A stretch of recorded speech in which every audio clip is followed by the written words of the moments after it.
Using the holidays analogies in the previous video, we have seen how exploring the environment surrounding you and your organization is the first step when it comes to think about your strategy.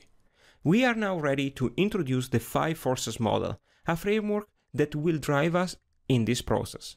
Okay, as you can see, the profitability of an industry depends on 5 competitive forces. First, the rivalry among the existing competitors. Second, the threat of new entry. Third, the threat of substitute product or services. Fourth, the power of supplier. And fifth, the power of buyers. The intensity of each of the 5 forces is determined by underlying structural determinants, which are nicely laid out in the free and premium template in my website. My template not only lists these structural determinants, but also describes them one by one, clarifying the data you need for analyzing each of the forces. Okay, now let's take a quick look of the main factors determining the intensity of each of the forces in your industry. First, the rivalry among existing competitors. Here, you have to consider 2 important components: the intensity of the rivalry and its nature.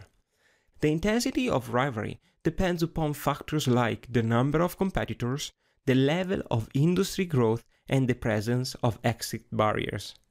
The nature of rivalry.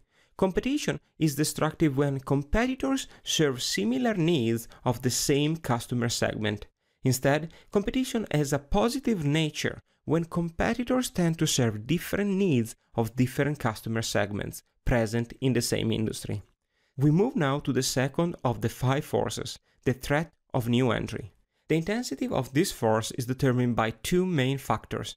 The first being the presence of entry barriers, for example, capital requirements, customer switching cost, and the presence of economy of scale. And the second, much more intangible I would say, is the reaction that new entrants can expect from incumbents. Third, the threat of substitute product or services is high if they offer an attractive alternative to your industry product, and if switching cost to substitute product is low. Fourth, the power of suppliers.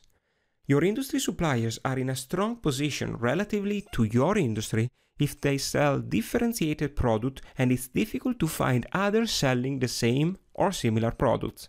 Suppliers also are in a strong position if the companies in your industry face high switching costs in changing suppliers.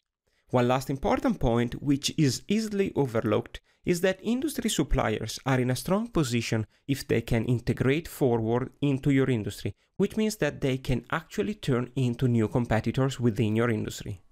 Fifth and the last force is the power of buyers.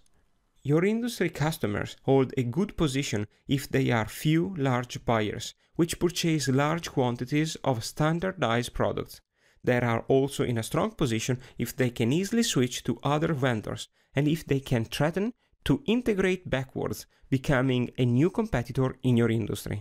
Wow, lots of stuff all at once, but don't worry, this has only been a quick introduction to the overall framework. Now we slow down a bit and think about each of the components in the model and how they influence your ability to innovate.